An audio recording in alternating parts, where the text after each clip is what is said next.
నమస్కారం. సామాన్యుల అసమాన విజయ గీతిక ఈటీవీ జయహోకు స్వాగతం. కలల మేఘాల్లో విహరించే ఓ సామాన్య గృహిణి తనదైన ప్రపంచాన్ని నిర్మించుకున్నారు. మన దేశం నుంచి సోలో బైక్ రైడర్గా సాహస యాత్రతో అనేక దేశాలను చుట్టి వచ్చారు. పురుషులకే పరిమితమైన రంగంలో దూసుకెళ్లి మహిళా సాధికారతకు కొత్త నిర్వచనమిచ్చారు. ఇక కేరళలో ఓ కళాకారుడు బోన్సాయ్ రాక్ ఆర్ట్ సమ్మిళితంగా అద్భుతాలు చేశారు. ప్రకృతితో మనుషులను అనుసంధానించే ఓ నందనవనం సృష్టించారు. విభిన్న ప్రేరణా కథనాల సమాహారం జయహో మీకోసం.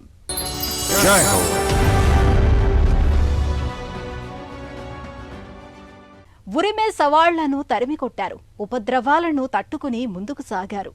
అసోంలో గృహిణి మీనాక్షి దాస్. గౌహతిలో ఫిట్నెస్ ట్రైనర్గా ఉన్న ఈమె ఓ పర్యాయం భర్తతో బైక్ మీద మేఘాలయ వెళ్లి వచ్చారు. ఆ పర్యటన స్ఫూర్తితో సంకల్పం తీసుకున్నారు. మహిళా సాధికారత సందేశంతో ఆమె మోటార్ సైకిల్ యాత్ర చేసి వచ్చారు. ఒకే ఒక్కరుగా 64 దేశాలకు వెళ్లి రికార్డు నెలకొల్పారు. మీనాక్షి సాహసానికి తుఫానులే తలవచ్చాయి. ప్రపంచ దేశాలు స్వాగతించాయి.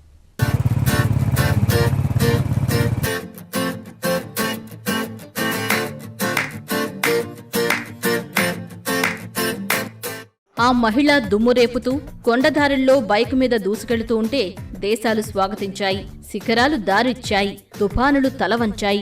మహిళా సాధికారత సందేశంతో 67 దేశాలు చుట్టి రావాలన్న లక్ష్యంతో సాగిన ఆ సాహస యాత్రికురాలు మీనాక్షి దాస్.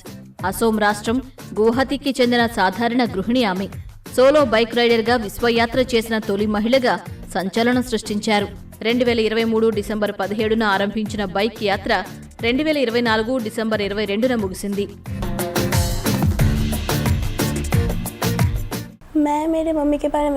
మా అమ్మ విషయాలు మీతో చెప్పాలని ఉంది. ఆమెను చూసి నేనెంతో గర్వపడుతున్నాను. అయితే తనపై ఓ ఆందోళన నన్ను తొలిచేది. మోటార్ సైకిల్ యాత్రలో చిన్న ప్రమాదం జరగొచ్చేమో అనే భయం ఉండేది. కానీ దేవుడి దయతో అలాంటిది ఏమీ కాలేదు. అయినా నాకు తను రోజు వీడియో కాల్ చేసేది. యవ్వనం పలకరించిన వేళ కలల మేఘాల్లో తేలిపోయే మనసు. కాని యువ మీనాక్షి సాహసాలనే ప్రేమించారు. తాను నడిపే ద్విచక్ర వాహనం ఆమెను భవిష్య సాహస యాత్రలకు ప్రేరేపించింది.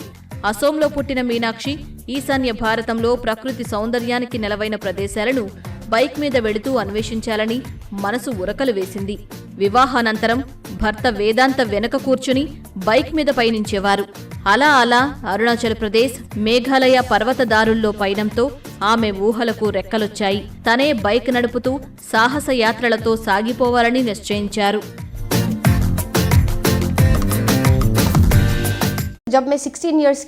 నేను 16 ఏళ్ల నుంచే స్కూటర్ నడుపుతున్నాను. అప్పట్లో కెనటిక్ హోండా నడిపాను. ఢిల్లీ రోడ్లు నాకు కొత్తేమీ కాదు. నేను +2 డిగ్రీ అక్కడే చేశాను. అందువల్ల ఢిల్లీ వీధుల్లో బైక్ నడిపితే ఆనందంగా ఉండేది. ఎటు వెళ్లినా ద్విచక్ర వాహనమే. కార్లు అస్సలిష్టం లేదు. బైక్ మీద మా వారి వెనుక కూర్చొని అరుణాచల్ ప్రదేశ్, మేఘాలయ వెళ్లాను. అప్పుడే నాకు ఆలోచన వచ్చింది. అలా R15 యమహా బైక్ కొన్నాం. 2019లో ఆ మోటార్ బైక్ కొనటమే నా తొలి విజయం అనుకోవాలి. మీనాక్షి గౌహతి నుంచి నేపాల్ వరకు ఒంటరిగా ప్రయాణాన్ని ప్రారంభించారు. తర్వాత ముంబై నుంచి ఫ్లైట్లో దుబాయ్కి చేరుకున్నారు. అక్కడి నుంచి ఆమె మోటార్ బైక్ మీద 64 రాజ్యాలను చుట్టివచ్చే యాత్రను ప్రారంభించారు. Saudi Arabia, Turkey, Greece, Italy, France, England, Russia, China, Vietnam, Singapore తదితర దేశాలను కవర్ చేస్తూ ఖండాలు దాటి వెళ్లారు. కానీ భద్రతా పరిమితులు, ఆంక్షల వల్ల ఒమన్, ఇరాక్, మయన్మార్లోకి ప్రవేశించలేకపోయారు.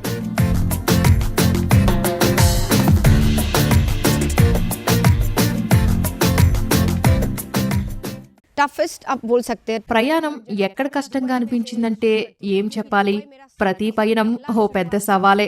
దుబాయ్తో ఆరంభిద్దాం. పొరుగుదేశం నేపాల్ తర్వాత అదే నా యాత్రలో తొలి సవాల్. అడుగుపెట్టిన రెండో దేశం UAE. అక్కడికి వెళ్లగానే అక్కడ నా మొదటి సమస్య కుడివైపున రైడింగ్. రైట్ హ్యాండ్ డ్రైవింగ్ ఎప్పుడూ చెయ్యలేదు. నేపాల్లో మీనాక్షి ప్రయాణం సవ్యంగానే ఆరంభమైంది. ఎటొచ్చి ఒమన్ దగ్గర ఉద్రిక్తతలతో ఆమె వేరే మార్గానికి మారాల్సొచ్చింది. అప్పుడే ప్రణాళికలు మారాయి. ఆర్థిక సాయం చేసిన ఒక స్వచ్ఛంద సంస్థ స్పాన్సర్షిప్ ను ఉపసంహరించింది. ఇందువల్ల మీనాక్షి తన బైక్ తో ఖతార్ చేరడానికి 2.8 లక్షలు ఖర్చు చేయాల్సి వచ్చింది. అనంతరం ఆమె బహ్రైన్, సౌదీ అరేబియా నుంచి పయనించారు. ఆ సమయంలో ఇసుక తుపాను విరుచుకుపడింది. అయినా లెక్క చేయలేదు. ఆ తుపానును తట్టుకుని ఆమె జోర్డాన్ చేరుకున్నారు. ఎంతలో మరో సవాలు ఎదురైంది. బాంబు పేలుడు ఘటనతో ఇరాక్ ఆమెకు అనుమతి నిరాకరించింది. అక్కడ 2 వారాలకు పైగా చిక్కుకుపోయారు. ప్రియాంక అనే మహిళ ఆతిథ్యం మీనాక్షికి ఎడారిలో ఓయాసిస్సే అయ్యింది.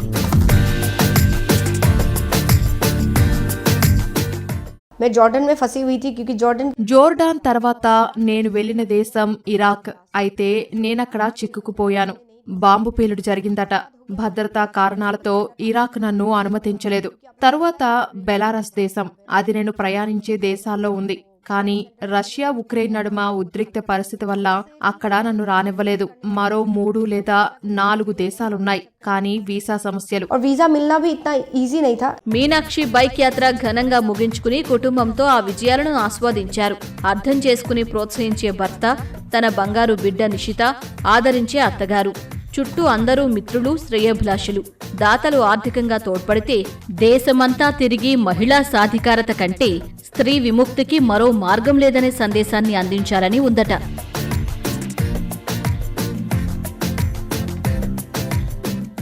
तो इसीलिए खुशी खुशी मैंने प्लान कर लिया था. నేను బైక్ యాత్రకు సన్నద్ధమవుతున్న వేళ అన్ని విధాలా సాయం లభిస్తుందనే నమ్మకంగా ఉన్నాను. ఎందుకంటే నేను మహిళా సాధికారత, క్రీడలు, పర్యాటక రంగాల ప్రతినిధిని. సాయం చేయటానికి చాలా సంస్థలు ముందుకొస్తాయని భావించాను. బైక్ కంపెనీ, పెట్రోలియం మంత్రిత్వ శాఖ సాయపడతాయనుకున్నా, కానీ నిధులు రాలేదు. అయితే రష్యా, చైనా దేశాల వీసా కోసం బ్యాంక్ బ్యాలెన్స్ చూపాలి. అందువల్ల నా ఖాతాలో డబ్బును వెచ్చించలేక నా పొలం తాకట్టు పెట్టాను. ఎట్టకేలకు బయలుదేరే వేళ గువాహతిలో మిత్రులెందరో సాయపడ్డారు. బాకీ సబ్ లోగోనే ప్రామిసెస్ దియా హై కి వాపస్ ఆనే కే బాద్ దేంగే. మహిళా సాధికారత సందేశంగా సాగిన మీనాక్షి మోటార్ సైకిల్ యాత్ర దేశాల సరిహద్దులను చెరిపేసింది. ఆమె ధైర్యం, సాహసం, అంకిత భావం, దృఢ సంకల్పంతో దేశాల్లో చైతన్య నగారా మోగించారు. మహిళా లోకానికి ప్రేరణగా నిలిచారు. ఎన్నో పురస్కారాలు వరించాయి, ప్రశంసలు దక్కాయి. సో ఫైనలీ मैं बहुत खुश हूं. ఏడాది యాత్ర పూర్తి చేసినందుకు, ప్రపంచ రికార్డు సృష్టించినందుకు నేను నిజంగా సంతోషంగా ఉన్నాను. నాకు చాలా గుర్తింపు లభిస్తోంది. అస్సోం ముఖ్యమంత్రి చేతుల మీదుగా అస్సోం గౌరవ అవార్డు లభించడమే చాలా పెద్ద ప్రశంస. నేను చాలా సంతోషంగా ఉన్నాను. अवार्ड होता है हमारे असम में, so I'm really happy for this.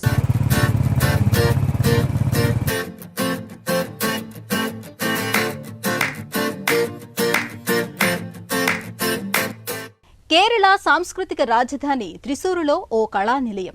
అది వామన వృక్షాలు, రాతి కళాఖండాలతో రూపుదిద్దిన సూక్ష్మ సృష్టిలోకం.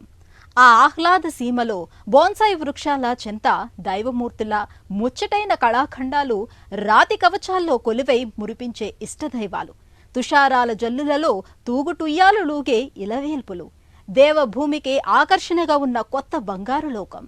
ప్రకృతికి ఆధ్యాత్మికత జోడించి కళాకారుడు దీపక్ జాన్ నిర్మించిన ఆ నవలోకాన్ని ఇప్పుడు చూద్దాం.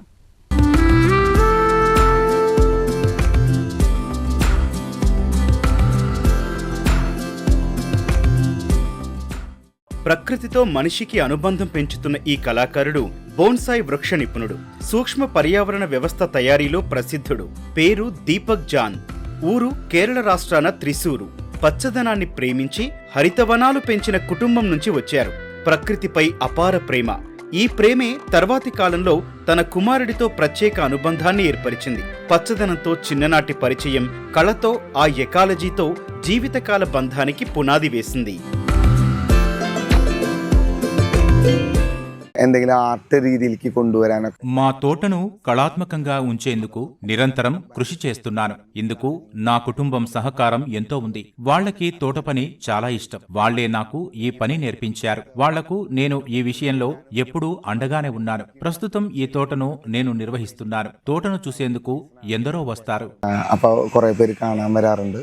ఫిట్నెస్ మేనేజ్మెంట్లో పీజీ చేసిన దీపక్ అదే రంగాన్ని కెరియర్గా ఎంచుకున్నారు. కుటుంబం నిర్వహించే నగల వ్యాపారంపై ఆసక్తి లేదు. కొంతకాలం వ్యాయామశాలను నడిపారు. అభిరుచితో చివరికి బోన్సాయ్, రాక్ ఆర్ట్ రంగంలో కళాకారుడయ్యారు.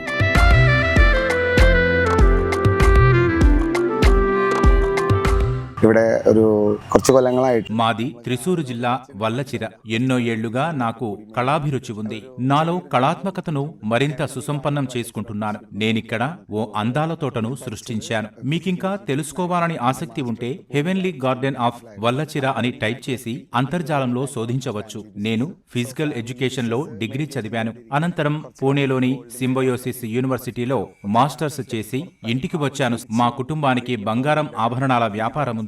అందువల్ల నేను కొంతకాలం ఆఫ్రికాలో ఉండి కోవిడ్-19 వేళ తిరిగి స్వదేశం చేరాను. വീണ്ടും തിരിച്ചു പിടിക്കുകയാണ് ചെയ്തത്. బోన్సాయ్ మొక్కల తయారీపై ఓ పుస్తకాలయంలో తను చూసిన సచిత్ర పుస్తకం దీపక్ ను ఆకర్షించింది. ప్రయోగాలు చేస్తూ బోన్సాయ్ కళ దిశగా ఆయన తన పయనం ప్రారంభించారు. డక్కా మొక్కీలెన్నో తిని రాటుదేలి సాంకేతికత మెరుగుపరుచుకుని పురోగతి సాధించారు. ఈ కృషి జీవితాంతం బోన్సాయ్ కళకే అంకితమయ్యేలా ఓ శుభారంభానికి నాంది పలికింది. ഞാൻ ഗാർഡനിങ് ചെറുപ്പം മുതലേ ഇവര് చిన్నప్పటి నుంచి తోటపని నాకు చాలా ఇష్టం. ఒకరోజు నేను ఓ అలంకరణ మొక్కను చూశాను. తెచ్చి పెంచాలనుకున్నాను. ఆ పనే చేశాను. నేను అందరూ పెంచినట్లే మొక్కను వంచి దానికి ఆదరువుగా ఓ ఇనుప కడ్డీని ఉంచాను. బోన్సాయి మీద అప్పటికి అవగాహన లేక అందరిలానే కొన్ని పొరపాట్లు చేశాను. మా తమ్ముడు ఇరింజల కూడా క్రైస్ట్ కాలేజీలో చదువుకుంటున్నప్పుడు ఓసారి వెళ్లి చూశాను. అక్కడ లైబ్రరీలో బోన్సాయి కళ మీద ఓ సచిత్ర పుస్తకం నా దృష్టిని ఆకర్షించింది. అవగాహన పెరిగి అభిరుచి ఏర్పడింది. ఆ పుస్తకమే నా ఈ ప్రయాణానికి ప్రేరణ. ശരിക്കൊരു ഇൻസ്പിറേഷൻ എനിക്ക് കിട്ടി. దీపక్ కళాత్మకత సంప్రదాయ బోన్సాయ్ కళను మించిపోయింది. ఈ వనంలో ప్రతి భాగం అరణ్యంలో ప్రశాంతతను ప్రతిఫలించే సూక్ష్మ జీవావరణ వ్యవస్థ. మిగిలిన కళాకారులకు బోన్సాయ్ మొక్కలను వృక్షాలుగా మలచటం దశాబ్దాలు పట్టొచ్చు. కానీ దీపక్ 3-4 ఏళ్లలోనే అద్భుత ఫలితాలనిచ్చే ఆధునిక పద్ధతులను పాటించారు. ప్రకృతిని రోజువారీ జీవితంలో ప్రశాంతత పొందేందుకో, ప్రశాంత వాతావరణం కోసమో కాదన్నట్లు ఇంటికి పరిసరాలకే ప్రాకృతికత అద్దారు. പൊതുവെ ബോൺസായി പ്ലാന്റ്സ് എല്ലാം ലോ మెయింటెనెన్స్. మామూలుగా బోన్సాయి మొక్కలకు నిర్వహణ తక్కువే. పెద్ద చెట్టును చిన్న పరిమాణానికి మార్చినప్పుడు అవసరమైన వనరులు తక్కువే. అయితే కాలానుగుణంగా పుష్పించే మొక్కల్లా కాకుండా బోన్సాయి పెరుగుదలకు సరిపడా నీరు, ఎరువులు సహా సంరక్షణ అవశ్యం. నేను పెంచే మొక్కలన్నీ సూక్ష్మ రూపంలోనే ఉంటాయి. చిన్న కుండీలు సరిపోతాయి. ఇందువల్ల రోజువారీగా నీళ్లు పోయాలి.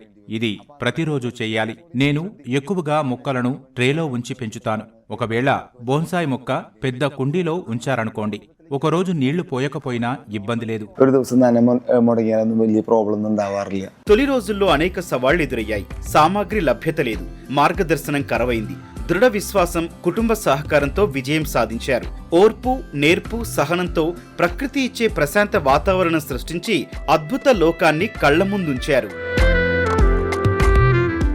ఇది మాల్పీజియా గ్లాబ్రా. దీని శాస్త్రీయ నామం మాల్ఫిగియా గ్లాబ్రా. పుష్పించే ఓ మొక్క. ఒక రాతి మీద ఉంచి పెంచితే చూడముచ్చటగా ఉంటుంది. మన ఛాతీ కంటే ఎత్తులో ఉంచితే ఎప్పటికీ అందంగానే కనపడుతుంది. ఇప్పుడు నేను మరో మొక్కను చూపిస్తాను. ఇది ప్రేమ్నా. రాతిని మలచి చేసిన కుండలో ఉంచాను. దీని లోపల విగ్రహ రూపకల్పన కనపడుతోంది. ఇదే దీన్ని ఓ కళాఖండంగా మార్చింది.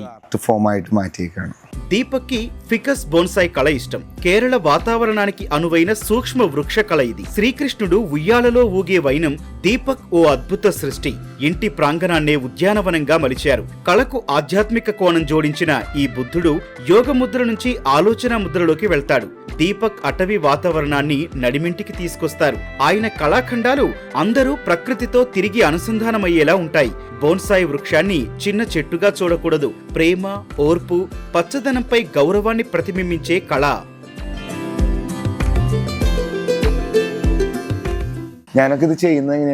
ఆసక్తిగా ఉండే భావనలనే కొంచెం మెరుగుపరిచి అభివృద్ధి చేస్తాను. ఇలా నిజమైన ఆకృతి తెస్తాను. ఒక నిర్దిష్ట ఆకారం తెచ్చేందుకు ప్రతి అంశంలో జాగ్రత్తగా ప్రణాళిక వేస్తాను. నేను తరచూ అతిరాప్పల్లి సందర్శిస్తుంటాను. అక్కడ జలపాతాల దగ్గర వంకీలు తిరిగి పెరిగిన చెట్లను గమనిస్తుంటాను. ఇలాంటి సహజాకృతులు ఎలా ఏర్పడతాయో అధ్యయనం చేస్తుంటాను. అలాంటివే మా ఉద్యానవనంలో సృష్టిస్తాను. మొక్కలు ఈ ఆకారానికి వచ్చేందుకు రాగి లేదా అల్యూమినియం వైర్లను వాడతాను. వాటిని నిర్దిష్ట స్థాయికి వంచితేనే కోరుకున్న ఆకారం వస్తుంది. ఈ ప్రత్యేక మొక్క మాల్ఫిగ్రియా గ్లాబ్రా, పుష్పించే మొక్క. ഇതൊരു ഫ്ലവറിംഗ് പ്ലാന്റാ, മാൽപീജിയ ഗ്ലാബ്ര എന്ന് പറഞ്ഞിട്ട്.